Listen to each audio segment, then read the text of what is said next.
Okay, attempt number 3, 3 times the charm. Hello there. I'm in my car. I'm going to repeat what I said the first time because it's not important, but I thought it was funny that I end up recording in my car because something I distinctively liked about the fact that I can record in the studio, and I guess why sometimes I had felt like, oh, I should just wait so I can record in the studio, is because the background is so distinctive. And I liked that. But lo and behold, I end up recording in my car, like a lot of the YouTubers that I watch, at least. And yeah, there's nothing wrong with that. At the end of the day, I want to record when I want to record because it's fresher. And yeah. Anyways, so this video, I decided, sort of as a follow-up to the why I left my marriage video, I thought it'd be cool to go through every relationship I've been in, every entanglement, every person I've dated, kind of thing. Why I'm putting quotations is I want to start this from middle school, which definitely those I don't count as real relationships. Like, I definitely don't think those were real in the sense that, yeah, I didn't know what love was. I don't think either of us did, but, you want to grow up fast. Definitely. So, also, I do want to say, I think this was a pattern within me from a very young age where I always had a crush. I think I always wanted to be in a relationship just because, you watch movies and listen to music and you want those things for yourself. So I had my first boyfriend in middle school. We'll call this dude middle school 1. It was set up by my friend. I think it was her at the time boyfriend's cousin, I think. I'm not entirely sure who set it up, but it was one of those, oh, this guy's single, or you're looking for a boyfriend, this guy's single, there's your boyfriend. And I remember one of the first interactions afterwards, somebody asked him a question, and he was like, yeah, I think, or we found out we both like the color green, or both of our favorite colors is green. And I remember feeling so cringe in the moment because it was just very obvious that we had no actual compatibility.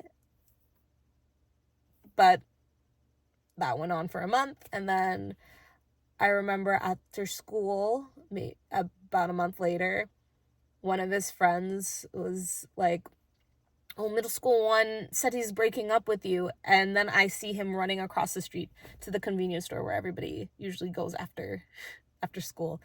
It was one of those moments where it was just kind of like, I shouldn't have been sad because there wasn't really anything to be sad about. But of course you feel sad because it feels like rejection. Yeah. So we'll move on to middle school 2. I don't remember too much how it started, to be honest, but I'm pretty sure he liked me. We dated for about 6 months. What I distinctively remember from that one was, I remember... Oh, no, that's the third one. Okay, so all I remember is how it ended. So how it ended was, he on the phone, he said he was breaking up with me.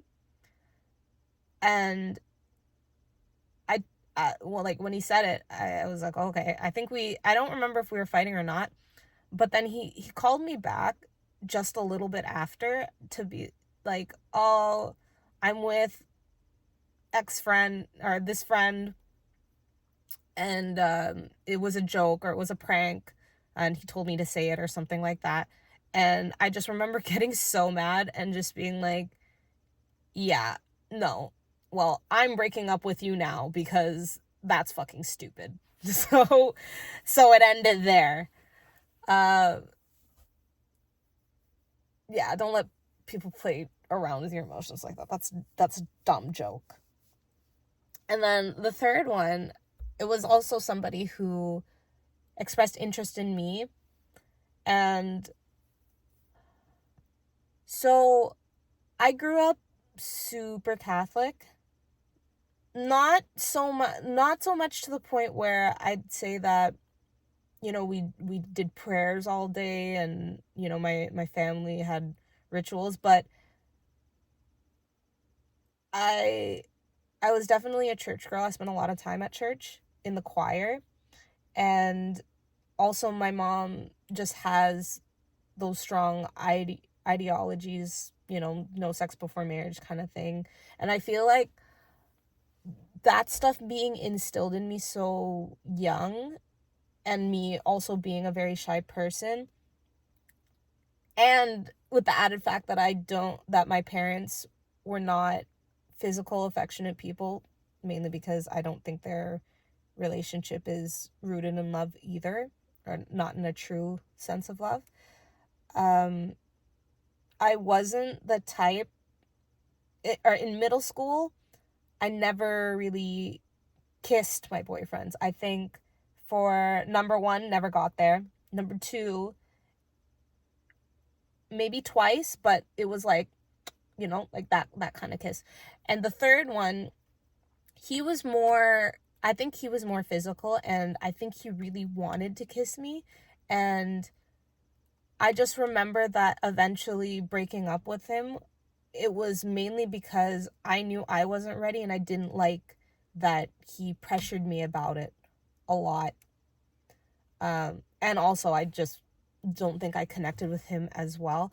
And the distinctive thing I remember also about that relationship was, there was a specific phone conversation. I used to like, when I was younger, I really wanted to be a singer, and especially in middle school, I had it in my head that I was gonna go to America and audition for American Idol, and I was gonna be famous, and I was gonna be a real singer. So I used to like to sing certain songs to my boyfriends in middle school, and I'm pretty sure it was that one. If it wasn't, it was number two, and that's why I thought about it. But I'm pretty sure it was the third one.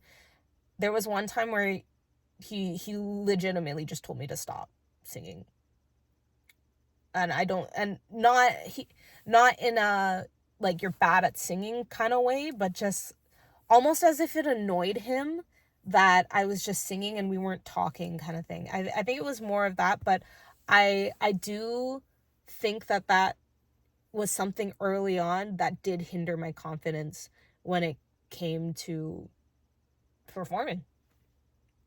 So that was middle school. So now we'll move to high school, and we will call this one high school one. This was, I would say, my first real relationship, my first love. We dated for about a year, and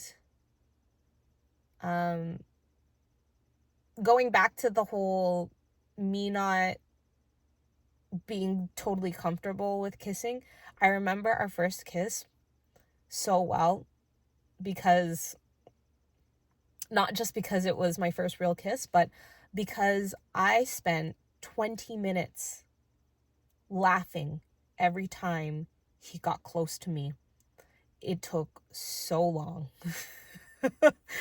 I am so sorry for him. Looking back, I commend him for waiting so long, but eventually he just got to a point where he was just like, I just gotta do this, cause yeah, and then it was great from there. But the issue in that relationship was, I think he was trying to be, I think he felt he needed to be something that he wasn't for me, because like I said, at that time I was more of a church girl, or I identified as a church girl. So I I had made it clear that I wasn't for sex before marriage, and this is also around the time I was pretty depressed. Um and I didn't share much of that with him.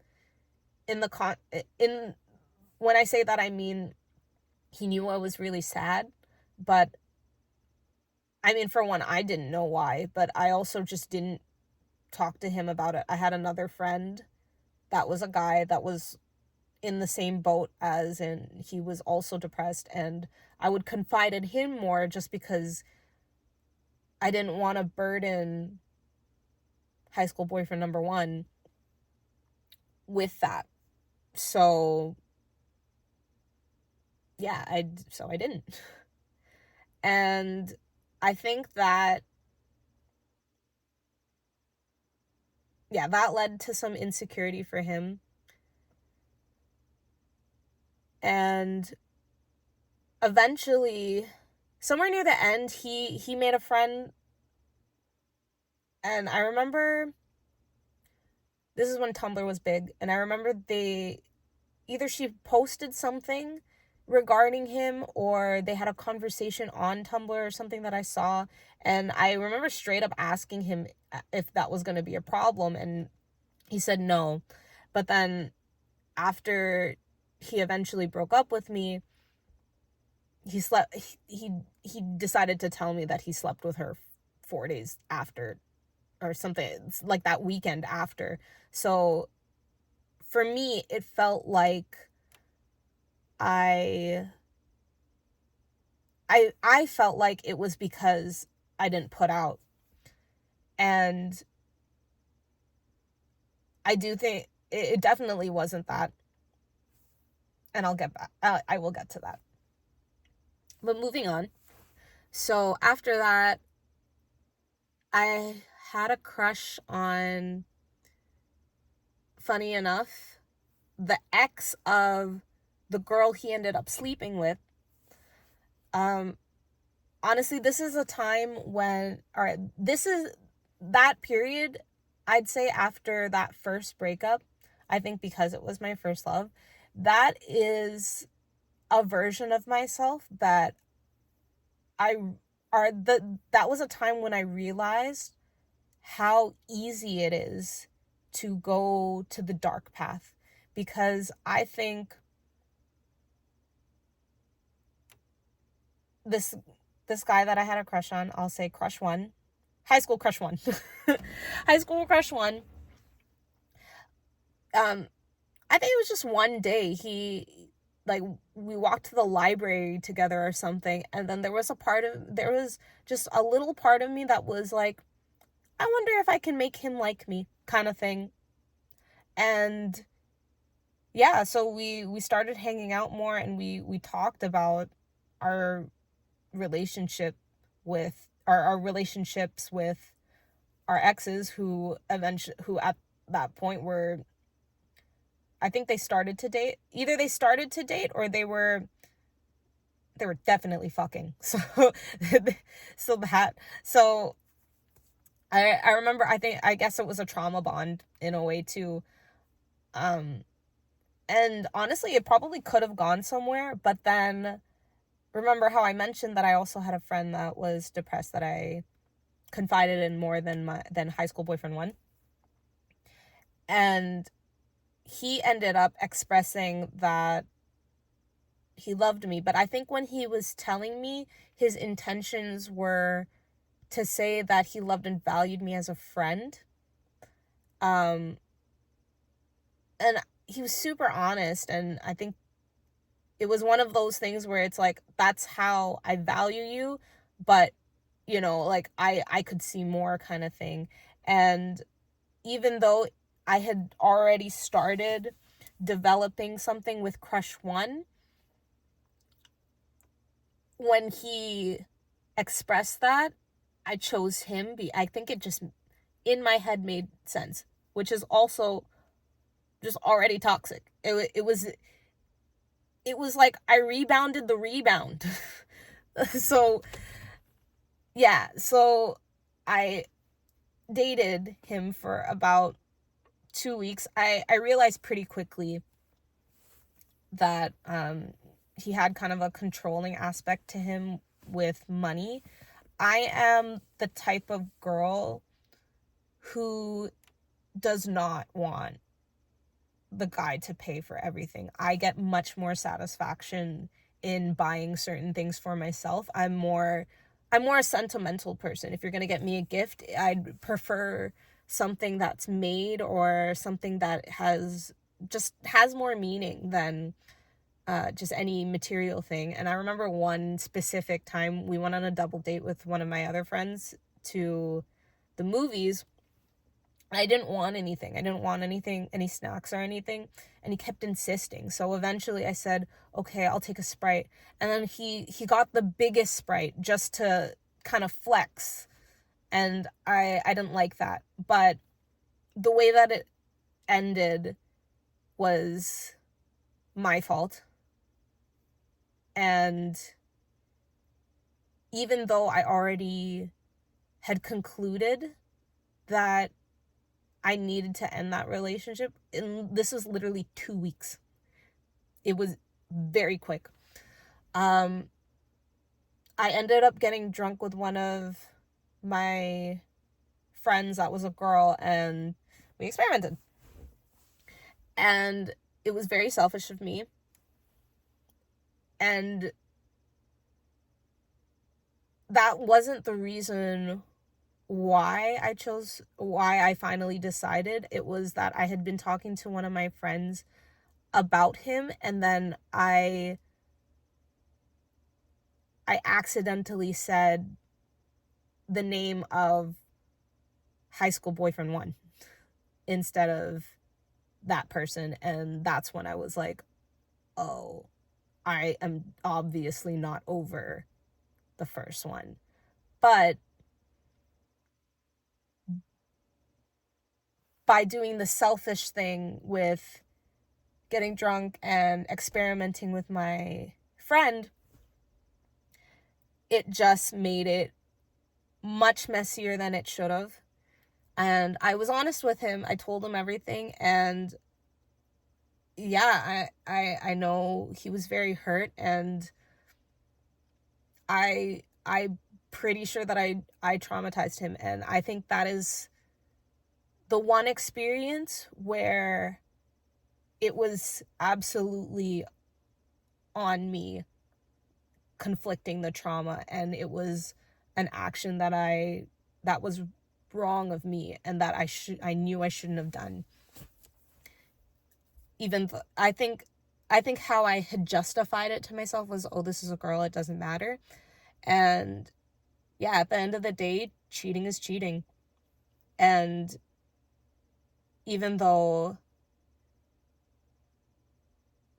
it didn't go like far, it was just enough that it was wrong. It was wrong. And I had a lot of remorse for it, and I do think it was something that I carried for a while unknowingly, even though he had already forgiven me.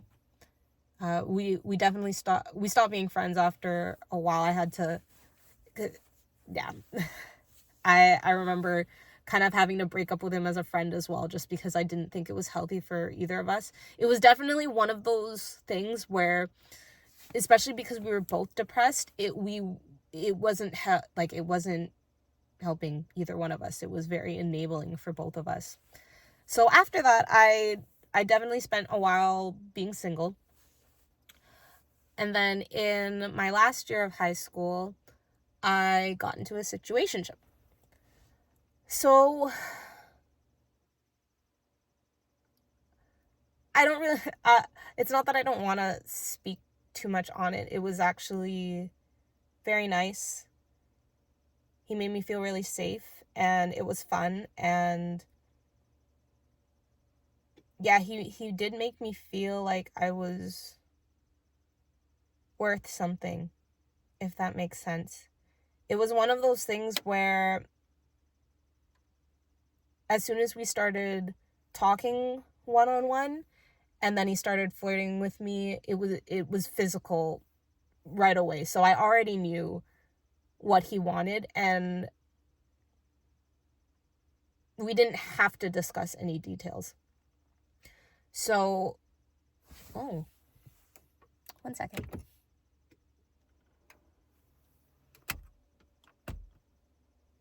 All right. Yeah, we didn't have to discuss any details, so we didn't. And basically what I will say, because at the time, from when it started to when it ended, and when it ended with me giving him my virginity, which I don't regret at all, because like I said, he made me feel very safe, and I think I lost my virginity in a very beautiful way, and a way that makes a lot of sense for me. But what I will say on the aspects of situationships is, what I had thought at the time was, as long as both parties know what they want and are understanding that it's a or that this is not a relationship, it's a friends with benefits situation, and you're both clear on that, then it'll work out, because you're both being transparent. But after the fact, and also just knowing human psychology, if you want a friends with benefit relationship to work,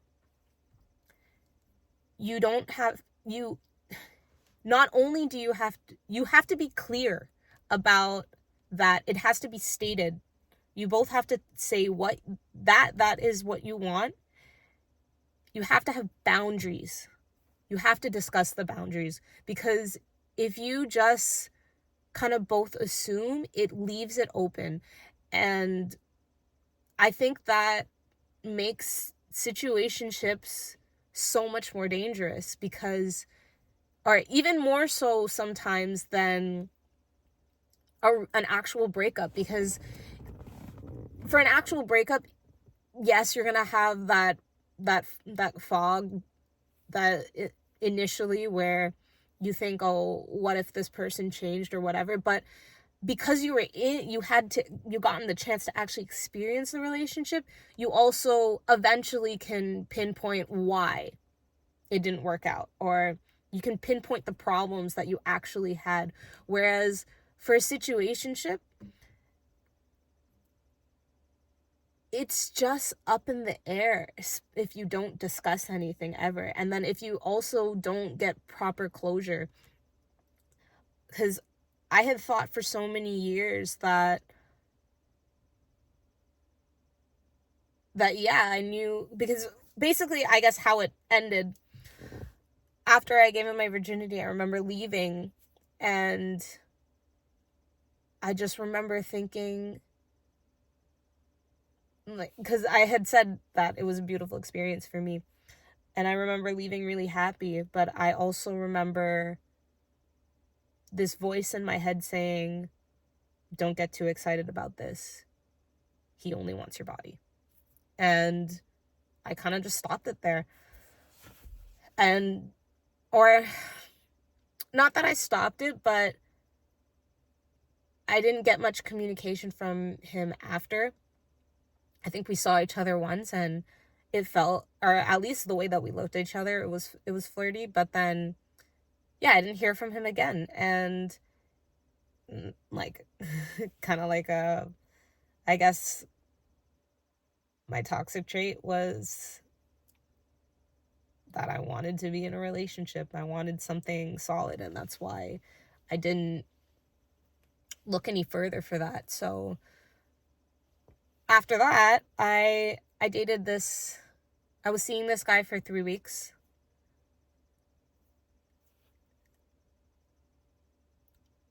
at this time, I think he could recognize that I wasn't really sharing myself. I was, he was planning everything. He was showing me a lot of his world, and I think I was trying to fit myself into a mold of what I thought he wanted. And I think he recognized that. And I remember after I had told him about the situationship, so I remember after about 3 weeks, he was very honest with me, and he was like, hey, I don't really think this is gonna work out. I'd like to continue physically, but I don't think this is going anywhere for a relationship. And I remember at the time, being not heartbroken, but hurt. And I didn't, and I told him straight up, I already have feelings for you, so it would not be smart for us to continue this physically. But the interesting thing about that was, for some reason, it made me contact high school boyfriend 1. And it was so good because we had a conversation and we had closure. Because we met up and I asked him what his side was. I asked him why we broke up. And it was such a good conversation, in the sense that having that closure and that clarity for both of us just made so much of a difference, because we both saw it from our own perspectives instead of the other person. So for him, the reason why he actually broke up with me was because he felt inadequate, in the sense that he felt he couldn't be, I'm gonna say, this isn't the words he used, but I attribute it to him being his highest self for me, or a version of himself that was worthy of being my boyfriend. Because, like I said, I was, is it abstinent? Is that what it's called when you don't? Yeah, because you abstain from sex. So, because I was abstinent, and also at the time, I think there was a time I had told him that I didn't like weed, or that I was very much against weed. I had never smoked weed before. So, but I even my group of friends was pretty, what's the word?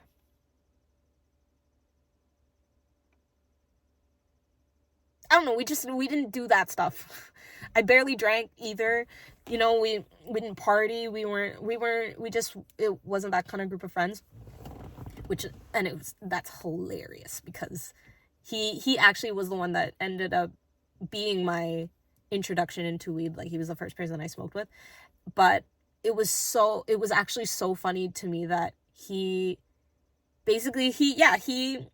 liked smoking weed, and he thought I wouldn't want to be with him anymore because he smoked weed. And I thought it was so funny, because I was like, wow, if you had just told me that, I wouldn't have cared. As much as I was against it,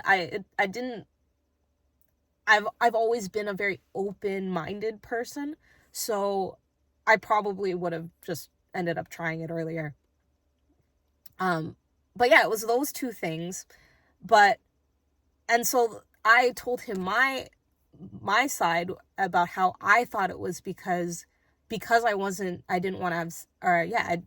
abstaining from sex, and I thought that he liked that other girl more because, she could, and she was cool and stuff like that.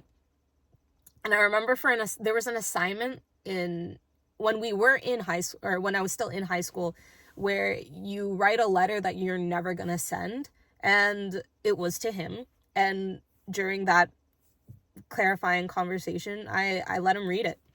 And yeah, it was really nice. We got closure, and this is why I am also a big advocate of proper closure and having conversations to end things where you're both honest, because yeah, it's so easy to fall into spirals and to be mad at yourself and to find all the faults in what you did wrong, because that's just naturally what we do as humans, is we look for the fault that we had. So yeah, shout out to the 3-week guy, because if he hadn't been transparent with me right when he knew, I probably wouldn't have thought to ever reach out and have that conversation with high school one. After that, I had a crush on a dance guy. And honestly, it was one of those things where that probably could have gone somewhere, but I was in a rush. I wanted certainty, and I wanted it fast. I wanted somebody who just made it very verbally clear, I guess, that they wanted to date me, and I didn't like to guess. So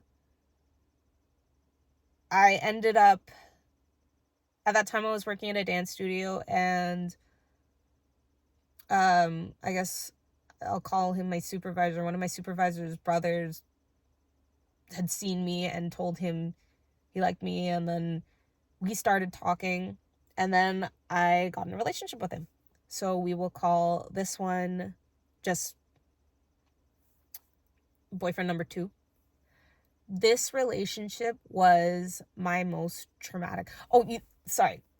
Before I get into that, I'm saying this 30 minutes into the video. I do want to say that all these people that I'm talking about and all these experiences I'm talking about, I don't think any of these people were bad people in the least, even if there were negative aspects to our relationships. These were all periods of time in the past. And yeah, I don't think anyone is ever inherently bad. It's just a set of behaviors. And not being able to regulate your emotions. And also, yeah, this is a period of time that has passed. I don't believe these people are the people that they were back then. And I would hope that they've since fixed any issues with themselves that were presented in the time that they were with me. So moving on. This relationship was my most traumatic. I, again, am a very transparent person, very honest person. So, for some context, the situationship person was somebody who was still in my orbit, in terms of we would go to the same events as each other. Or yeah, like we'd volunteer at the same events. So I'd still see him, and he actually did end up reaching out another time, but by that time I was in this relationship with boyfriend 2. Or let me not call it boyfriend 2. Makes it sound, I'm gonna say ex number 2, with ex number 2. So yeah, I knew, like, there were clear boundaries with us already, and we were friends, and it wasn't like, not even friends, I would say acquaintances, because we'd see each other, but it wasn't like we were talking to each other one-on-one or like texting each other or anything like that. But I was transparent about that because I believe I've always just been an honest person, and that's my highest value, and that's important to note for this person. So that, and I was also very transparent. I had told him about what happened in high school with the 2-week guy. That's what I'll call him. Yeah, and I had made it very clear that I don't believe in cheating. And when I say that, the concept of having a secret relationship or a second relationship that you have to hide, and then you have to, one of the reasons why I don't like lying is I just think it's too much work. It doesn't make sense to me that you have to come up with another story that you have to remember, and then, it sets yourself up to mess that up because you forget details and stuff like that. So yeah, I had been honest about my past my past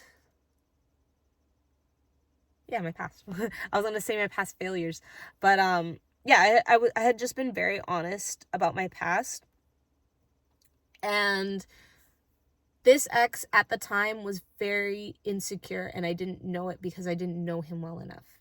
So when he would use these things against me, and basically the reason why it was so traumatic was he was constantly accusing me of cheating, or alluding to that I might be cheating. And it was interesting because he was jealous of everything. And when I say everything, I mean at the time my passion and my path was with dance. And there was one time where he had asked me if I loved dance more than him. And I remember, because I'm an honest person, I was like, I don't even know how you can compare the two, because you're asking me to compare a person who can let me down at any time to my passion, to the thing that makes me feel alive and that I can always come back to whenever I'm down, to build myself back up. And I remember, like, how are you going to be jealous of someone's passion? But evidently that's actually something that happens in a lot of people. Like, you hear of people who feel inadequate in comparison to people's careers. So he was that kind of person. And I remember there was a particular dance competition I had. It was a really high stress competition because I was competing on 2 teams, and I was performing back to back. It was one of those things where they chose the order by random draw, and I remember asking the organizer, I was like, is there a way we can do this so that, like, we make sure I don't go back to back? And I think it was because it was like maybe 12 teams. It's just like not likely. But it happened because that's just because of course I worried about it, and it came about. I manifested it, basically. But yeah, I remember what we would do for a lot of these competitions is teams would sleep over together so that you all head to the competition together in the morning. You're not missing anybody. And like I said, I was on 2 teams. One of the teams, which is the one that I more attributed as my family, and it was the one he was more comfortable with, was not the one that I stayed with. I stayed with the other one, which I had been honest about how there was one, I guess, sleepover before a competition where I don't remember if it was Truth or Dare or one of those things, but like they were getting, like, you know, like members were giving each other hickeys and stuff like that. I didn't participate because I was in a relationship and I'm respectful. And I think there was one guy that was like, oh, you should just, it was trying to pressure me. But, you know, I stand firm on what I believe in, so I didn't do it. But he didn't like that group. And you know, that's kind of fair, but my logic and what the argument always came down to at the end was, it shouldn't matter what the people around me want me to do or are pressuring me to do if you trust me. Because unless you think I'm literally gonna get raped, there shouldn't be a problem, because at the end of the day, you trust me and I'm gonna say no. And if you don't trust me, that's an issue in itself. So we would have this argument all the time. Anyway, so for that this competition where I was doing back to back, I was staying with that team. And I remember so one of the things about it being traumatic was, because he was constantly accusing me, I was constantly trying to prove myself. And in doing that, I was changing things about myself. And I didn't realize this until I started doing the soul work in the recent years. But how I dressed, I didn't really dress feminine. I had always been kind of shy, and I didn't really show my body off to begin with, but I stopped wearing girly clothes then. I mean, also because I was a hip hop dancer, I found it easier, or just like it was more my style to dress in baggier clothes, and that's how my friends were dressing. But I think I did it even more because of that relationship, to prove that I'm not trying to show myself off to other people. And yeah, I was so for that night, I went to sleep early. I didn't even participate when they were all drinking, and I don't even think that game ever happened again, or that team never did anything like that again after. But I didn't participate, and I remember him giving me shit all night. He was saying, "Oh, you know, have fun," and it was those things where he was saying everything very sarcastically, and you can, even though it was text, you could tell by the tone, and it was causing me more unnecessary stress when I was already stressing about having to perform twice back to back. And then I also remember he gave me a hickey. He gave me a hickey before that. So I remember going to work, and I had a coworker who noticed the hickey, and she literally warned me. She said, "He's marking you." And I was like, no, because like I didn't think about it like that. I didn't see the signs. So I was like, no. Like, we were just like, yeah, he just gave me a hickey, you know, it's a thing. But yeah, I remember at the competition, because everybody saw that hickey, and I remember the crush from right before, the crush that I didn't want to wait for, I'll say. I remember him specifically being like, "Oh my god, you have a hickey," and I was just like, it was so embarrassing. And I remember when because everybody on my team pointed it out. Like, everybody saw it. Even I put makeup on it, everybody saw it. And I remember, so basically after, so there was a partner piece with that team that he didn't like.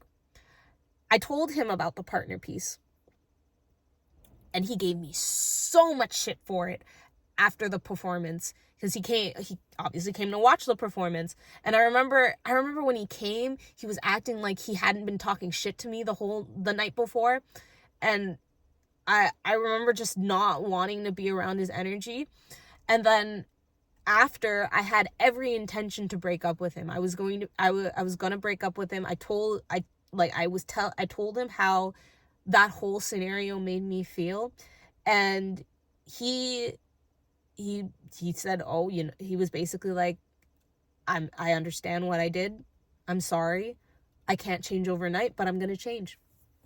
And I believed him. What I did instead that day was I dropped out of school. Or I dropped out of university because that was another thing that was also weighing on me. And I guess I just picked that, and then I decided to ride out another 6 months with him.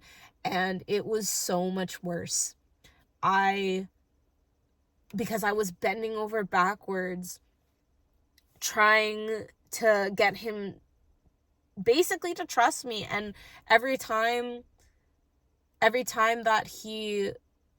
that I would kind of bring up how I was feeling, and it would just kind of go back to the same thing where it's like, oh, you know, I'm working on it, like, you can't expect change. And it wasn't until 6 months later from when I initially had set out to break up with him that he said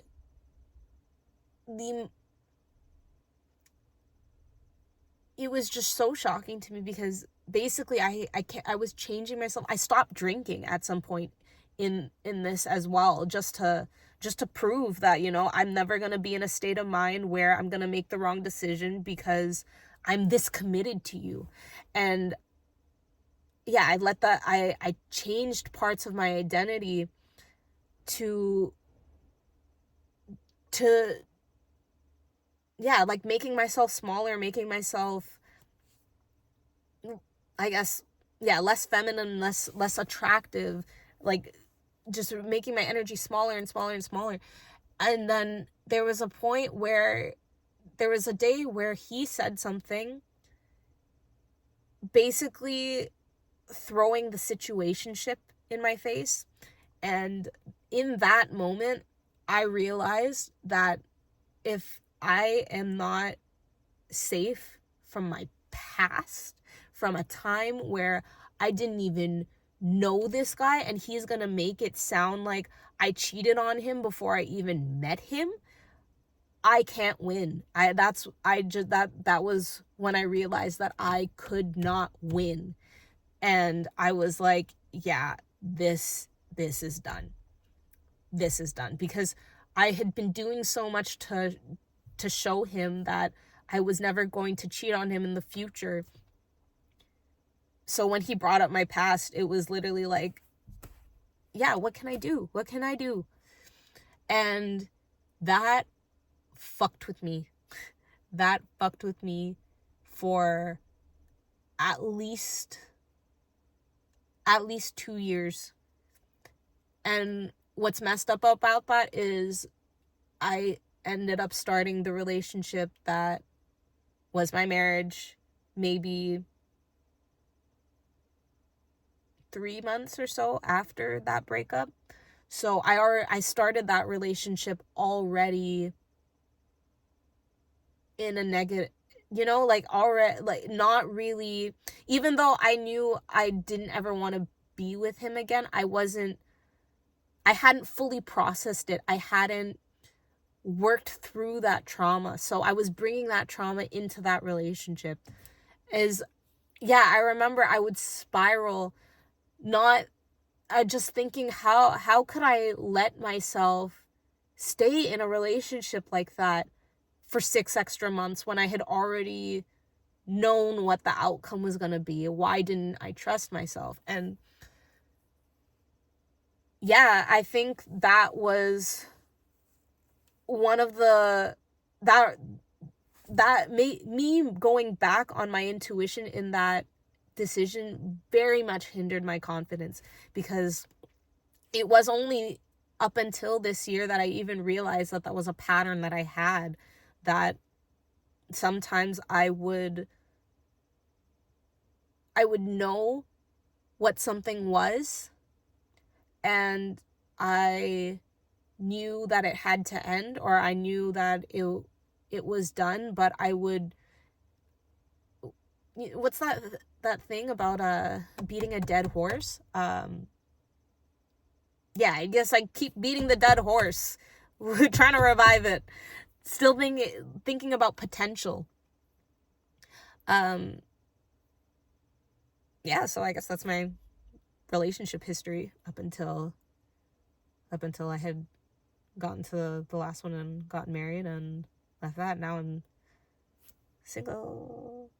And yeah, I'm very glad to be single now with all that knowledge, and to no longer be in a rush to be in something, because it's not worth it, it's not worth it to invest all your time into someone and for them to disrespect you.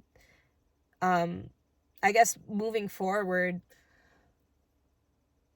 yeah, I wouldn't get into a relationship too quick. I'm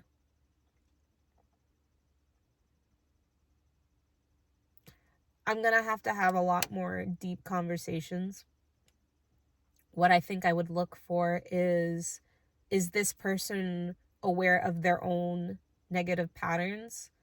Are they healed from the traumas that might have impacted their life? Are they aware of not only what trigger, are they aware of their triggers? Are they transparent enough for me to call them out and to make the change when they're called out? Or yeah,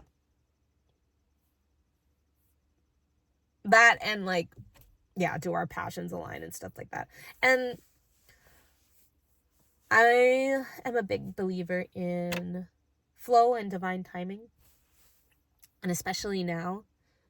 So when you don't force things come to you naturally, the right people, the right opportunities. And I believe that for whatever relationship comes next for me, and yeah, I'm absolutely not in a rush. I'd actually rather nothing happen. I would rather stay single than to be in something else toxic just to be in something, or just to have a warm body.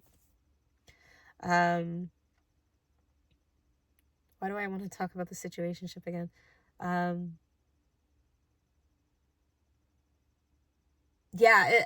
think because as I was finishing that other point about how, yeah, that last 6 months in with ex number 2, I at that point was idolize ideally I had the idolization. Basically, I was looking at the potential of what he could be, and I think I did that with a majority of my relationships, including my marriage, where I was looking at the potential of the person, and rather than what they were showing me. And the reason why a situationship is so, or at least I feel like, can be so much more destructive in a way, is because of the what if. When you don't actually explore the relationship, and you have like no communication about it either, it makes you wonder, was there maybe something that I missed? When I did, because I did shadow work on not just my romantic relationships, but just all the relationships I've ever had with people in general that were significant. And like I kind of said earlier, I didn't really have anything negative happen from that situationship. And I think that fact kind of let these what ifs pop up, like, were there things that I missed? Because that situationship, something that I will say is that no one has ever looked at me the way that he did. And it's not, and I don't even think of it as like a whole lustful thing. It was more so like, or maybe it was a lustful thing, and maybe I, and that's what I'm saying with this what if. It's like, I don't know what that interpretation is. It's like, maybe, but it made me feel like a goddess, you know? Or looking back, it made me feel like a goddess. And just like, yeah, there were just like a lot of uplifting things that he had said to me, even just as a friend, after that was done, that it, you know, you think, could it have worked if we had been honest with each other? What, maybe, like, you know, and obviously you don't think too much about what their situation is. You think about yourself, because sometimes, or I guess something that I have thought about is, if that night when I left, if I didn't have that thought, that was kind of that absolute thought that he just wants you for your body. And if I didn't make that decision, maybe if I had said something, or maybe if I had reached out, because I also recognized that at that time I wasn't the one being forward. He was being more forward, and he was initiating all the conversations. And, you know, it's like, maybe it seemed like I wasn't interested. I remember also there was a lot of conversations where they probably could have been really, really great conversations if I had more confidence in myself, because, yeah, we would talk about music and stuff, you know, things that I have high interest in, and I wouldn't share my opinion because my opinion was different from his, and I didn't know how to articulate it at the time. And at the time, I didn't realize that having different opinions isn't a bad thing, and that, yeah, people can have great conversations out of having different opinions. I think it's a very beautiful thing to have different opinions and to see perspectives from different worlds. But yeah, anyways, all that to say, I don't recommend situationships either, unless you're very, very, very, very clear on the boundaries that you have, and if either of you were to catch feelings, that you'd have to say something right away. Like, as soon as you know, do not continue the situationship not saying anything just because you don't want it to end, because then you're developing one-sided feelings, when it's probably a situationship for a reason. You know, there's unhealed something in really where you either don't want to, you don't want to pursue relationships for whatever reason, or maybe not unhealed, it's just not the time. And I think that's very real for a lot of people. But yeah, just, yeah, don't let yourself get tangled in what ifs. Don't do it. It's not a fun mental game to dig yourself out of. So yeah, anyways, I hope you enjoyed this. I did hit an hour. I originally wanted to keep, I don't actually know if I said it, because I think I had to start recording maybe 3 times. Oh yeah, 3 times. The first time I had mentioned a name, and I was like, oh, I don't want to do that. I don't want to call people out like that. And the second time, my knee hit a button, and then music started playing. It was Circus by Britney Spears, and I was just like, oh, this is the beginning of the video. I can redo this.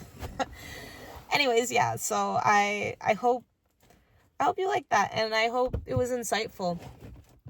And at the end of the day, as much as it sucked to go through some of those situations, at the end of the day, I'm thankful for all of them, because they all taught me about something about myself, or they all transformed me later on. Because, yeah, if I hadn't gone through what I had gone through with, or what I had realized about the relationship that I had with ex number 2 was it set me up for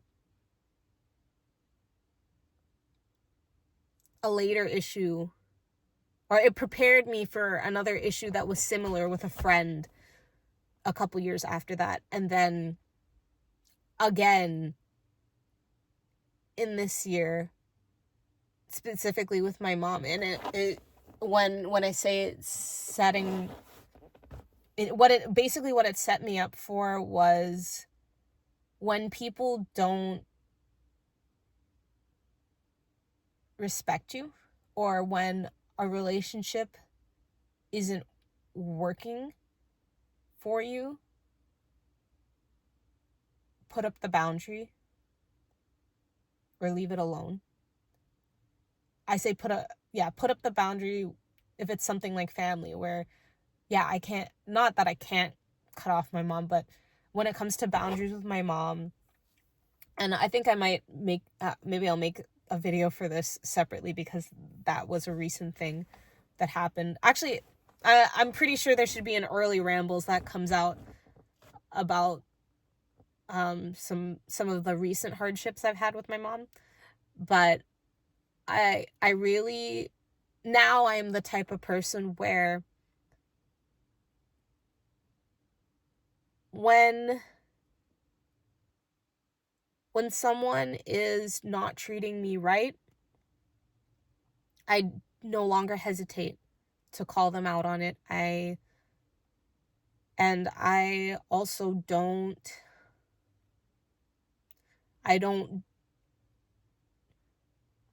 try to fix the other person, and I don't try to change myself to adapt so that the other person can see the value in me. I think that's what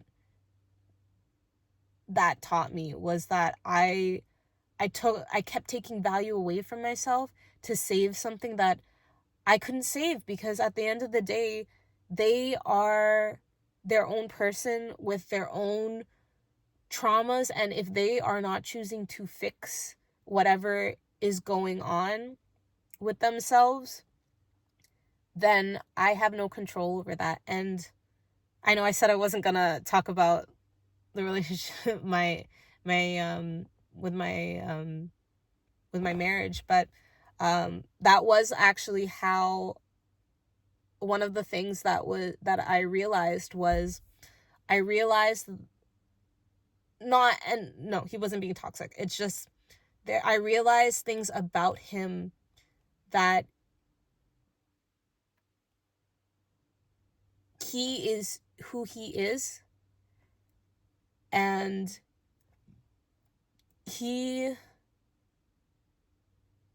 was not in the space to change those things for himself, let alone for me. And I guess what I realized from my marriage was, people shouldn't want to change for their partner. Maybe their partner can be a catalyst, somebody who sheds light on what needs to change. But at the end of the day, if you change, you should change because you want to be better for you. And you want to put the best version of yourself out in the world and be that version of yourself. And I guess, speaking from experience, it takes a lot of honesty with yourself. It takes looking at situations like, I guess when I had hit that rebound, the double rebound in high school, and recognizing that, both situations were wrong. I was in a dark place, and I decided to more or less manipulate these two people to make myself feel better, or to make myself feel like somebody wanted me, or that, I could have people. And that too, you shouldn't think about relationships as you have the person. It's like a relationship is somebody that you want to share your life with, and you want around because they naturally enhance you. Not that they try to enhance you, but just them being around naturally makes you better. And I guess that would be one of the things that I would recognize in somebody I would consider a soulmate is they make me better. Like, they automatically make me better. They make me want to be better. They inspire me to be better. All right, that being said, I will end the video here with a plug. Because something that I have really put into my philosophy, not just for life, but in my business, or one of my businesses, which is wedding planning, event planning. Wedding planning specifically, I have a process where I add in kind of basically like the soul work stuff, or the soul work sessions that I offer and more or less advertise in at the bottom of the description for all of these videos. But something like that, but in the wedding planning process, so that couples understand who they are individually before they actually go into union. Because I think, like, I do think this is something I mentioned in the video about why I left my marriage, was I didn't know who I was. I wasn't a whole person. And yeah, you need to know who you are. You need to know what you want before, or like, yeah, you need to know what your values are, what your core values are, and what are your non-negotiables. Because the right person will align. And if you have certain non-negotiables that don't align, and neither party ever plans to move on their opposing factors, you shouldn't be in a relationship. And when I say things like that, I mean, like, if you want kids and your partner doesn't, it's a very clear sign that you should not be in that relationship. You shouldn't wait it out hoping that they'll change, or, that maybe being with you is going to make them want to change. Because if they don't, it's very disappointing for both of you to be building something that's just for it to be torn down. Oh man, I could talk about this a lot.